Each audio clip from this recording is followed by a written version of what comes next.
gold engraving by hand. And I had shown him a video of like, I just thought her stuff was so cool. So I'd shown him a video like a year and a half ago.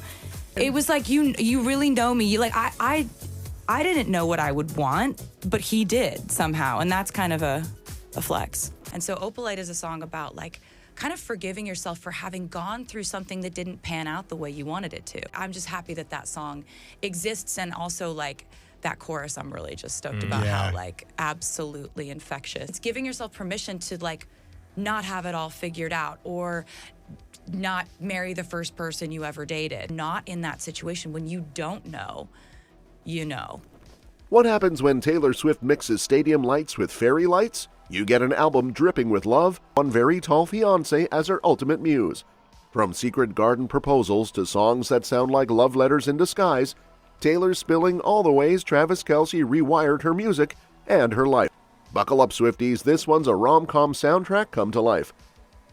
Taylor's new album may be called The Life of a Showgirl, but let's be real, she's basically living the life of Travis Kelce's #1 fan.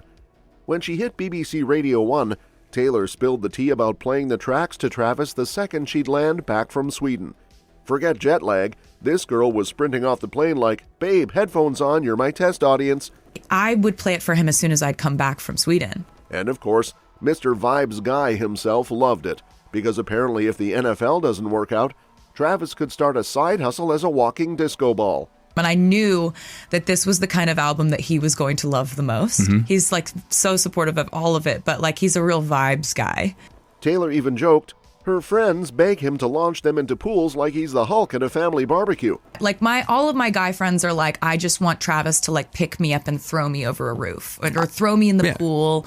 And then came the kicker. She confessed that being happy didn't kill her creativity like she once feared. I used to kind of have this dark fear that if I ever were truly like happy and free being myself and nurtured by a relationship, that what happens if the writing just dries up? What if writing is directly tied? Nope. Turns out love didn't make her boring. It made her music sparkle, fizzle, and pop louder than a champagne cork. And it turns out that's not the case at all, and we just were catching lightning in a bottle with this record. And just when you thought Taylor's life couldn't sound more like a rom-com, Travis Kelce pulls out a literal garden proposal. Yep, while the rest of us are struggling to keep a succulent alive, this man was building Eden and then casually dropping to one knee post-podcast. Taylor called it a solid 10 out of 10, which is basically a Super Bowl ring in romance points. But what makes it hit even harder is how Life of a Showgirl wasn't just a sparkly new album, it doubled as her survival kit during the brutal Eras Tour grind. She admitted she was running on fumes, and the album became her undercover Red Bull, keeping her buzzing when her body was screaming nap time. And in peak Taylor fashion, she casually flexed that she can now hit higher notes while sprinting in stilettos. Travis might catch touchdowns, but can he do that? Taylor wasn't shy about admitting she once had a low-key horror movie running in her head. What if being happy makes me boring? Imagine thinking true love equals writer's block. But instead of drying up, her pen's basically been bench-pressing ideas like it's on creative steroids. She laughed that Life of a Showgirl turned out to be pure joy bottled into music. None of the tortured heartbreak vibes this time, just her catching lightning in a champagne flute and shaking it up. And the Easter eggs? They're practically glowing in neon. There's Opalite for Travis, a cheeky track called Actually Romantic that fans are convinced is a not-so-subtle clapback, and Elizabeth Taylor, because obviously Taylor Swift writes about Hollywood royalty with her own name. Reuniting with Max Martin and Shellback after nearly a decade gave the record old-school sparkle with a 2025 twist. And so Opalite is a song about like kind of forgiving yourself for having gone through something that didn't pan out the way you wanted it to. I'm just happy that that song exists, and also like that chorus I'm really just stoked about how like absolutely infectious. It's giving yourself permission to like not have it all figured out or not marry the first person you ever dated. Not in that situation. When you don't know, you know. And she casually tossed Greg James a wedding invite like it was just another friendship bracelet. Classic Swift chaos, wedding edition. He's going to do that as soon as he sees you at our wedding. Is like, that's going to happen. Like, he's just going to... Whoa. Oh, did I? Am I coming? Obviously. And because Taylor can't resist doubling down on romance with a Shakespearean twist, she dropped The Fate of Ophelia, a ballad that doesn't just toy with tragedy, it turns it completely on its head. Where Hamlet's Ophelia was lost to heartbreak and water, Taylor's version swims straight into survival, love, and renewal. Instead of sinking, she's singing. Instead of despair, she's reborn. It's the kind of cinematic-level swoon moment only Taylor can pull off, confessing she once felt trapped in her own emotional tower, a princess guarded not by dragons, but by the heavy ghosts of heartbreak, regrets, and what-ifs. And I'd explain sort of inspirations behind different parts of songs or why I wrote things a certain way. My camera operator, Colin, said, like, it's a shame that this isn't going to be seen on like a big screen. It's such a massive production. I kind of give them an inside scoop into what went into writing this particular song, then I'd play it. And it's a music video debut. Right. So it's a premiere of a brand new music video that you can only see in theaters. It's not going to go online. But then, cue Travis, storming in like the knight who actually keeps his promises, pulling her out of that tower and rewriting her ending with ink made of second chances. Fans naturally clocked the parallels right away. They compared it to Love Story, her original fairy tale rewrite where Romeo and Juliet finally got their happily ever after. But this one feels heavier, more grounded, because now it isn't a fantasy, it's personal. Travis isn't some imaginary character in a quill-written story, he's flesh and blood, a real-life hero who showed up and stayed. That shift makes the song hit different, as if Taylor is saying, this isn't fiction anymore, this is my life. Even the album art piles onto the symbolism. It deliberately nods to the famous paintings of Ophelia, floating, fragile, surrounded by nature's stillness. But instead of sorrow, Taylor's reimagining feels like resurrection. The imagery isn't about endings, it's about new beginnings. Flowers blooming instead of wilting, light streaming instead of shadows swallowing. It's Ophelia revived, standing tall rather than fading away. By the time Taylor hit the Graham Norton show, she was glowing harder than her engagement ring, which, by the way, is rumored to have cost somewhere between $700K and $1 million. That rock doesn't just sparkle, it basically has its own zip code, its own gravitational pull, maybe even its own HOA fee. Graham, of course, couldn't resist teasing her about it, and Taylor just grinned like, yeah, he nailed it. She told him that fans won't need a formal press release when the wedding finally happens. In true Swift fashion, you'll know. Translation: brace yourself for a Swiftie internet meltdown of biblical proportions, servers crashing, timelines combusting, and TikTok detectives already planning their outfits. But for now, she kept it classy and grounded. It's album first, vows later. She joked that Pinterest boards can wait, because right now it's about the life of a showgirl and letting the music take center stage before she takes the aisle. Taylor can't stop gushing about how Travis has completely rewired her creative engine, like someone swapped out the batteries and suddenly everything's running in turbo mode. On Heart Breakfast, she confessed that her engagement ring wasn't just sparkly, it was basically proof the man's been taking notes like a straight-A student who never misses a lecture. A year and a half ago, she'd casually shown him a random jeweler's video and boom, Travis goes and gets that exact artist, Kindred Lubeck, to hand-engrave the ring.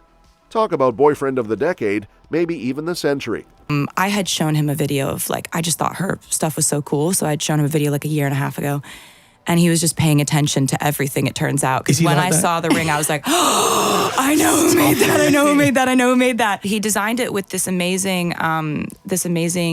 jeweler, Kindred Lubeck is her name, and she does all of her gold engraving by hand. But what really had fans melting into puddles was Taylor admitting she'd never been the type to dream of weddings or bachelorette parties until she met him.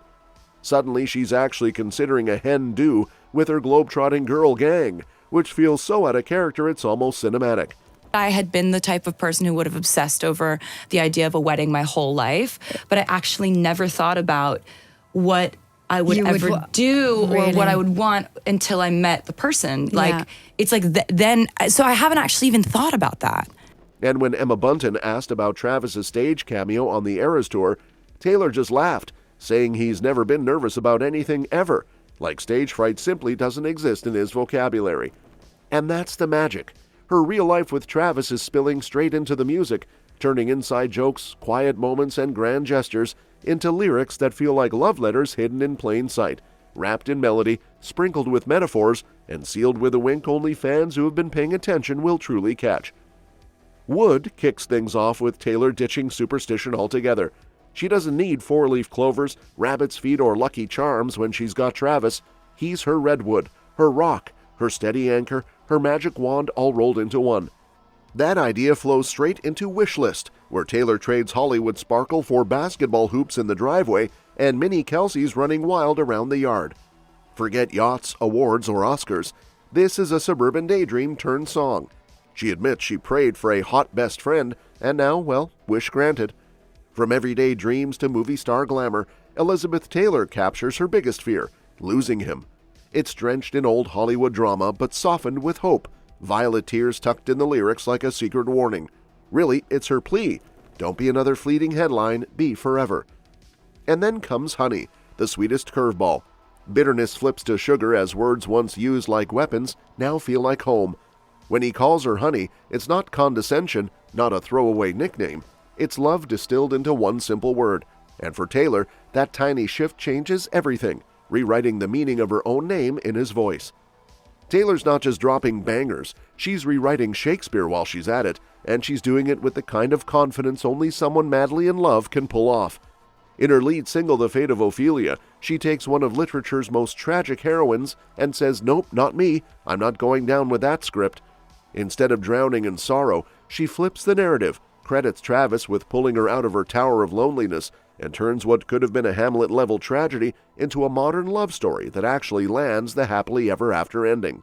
It's giving Romeo and Juliet, but make it cozy, real, and forever, which of course is a callback to her own earlier masterpiece, Love Story, where she first dared to rewrite Shakespeare's Doom. Fans didn't miss a beat either. They instantly clocked how this romantic rebirth contrasts with The Prophecy, her heartbreak anthem from just a year ago, and the glow-up is honestly wild. The emotional 180 couldn't be more obvious. And then there's Travis, casually blasting unreleased tracks around the house like he's her personal hype man. Before anyone else even heard the record, he was dancing to it, living in it, loving it, which just seals it. The Chiefs tight end isn't just MVP on the field, he's MVP of her heart and her track list, the real-life twist that makes the fairy tale believable. Taylor really said, "Let me mix romance with a little shade on Opalite," and whew, she didn't hold back. From the very first verse, she's tossing her past under the bus, straight up comparing old relationships to eating out of the trash. Savage, but let's be honest, only she can make that line sound poetic. Then, right when you're bracing for a full-blown diss track, she flips it into this glowing love letter to Travis, the guy who basically turned her broken pieces into gemstones.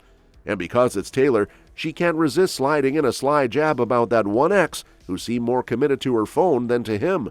You were in it for real, she was in her phone. Yikes. Swifties swear that's a not-so-subtle nod at one of Travis's exes, but instead of staying stuck in the shade, Taylor levels up the mood. The track closes like a cinematic sunrise, lightning, restless nights, and a love so intense it changes the whole sky to opalite. Translation? Kelce didn't just calm her storm, he turned it into her forever dawn. That's all for this video, folks. We'll see you next time.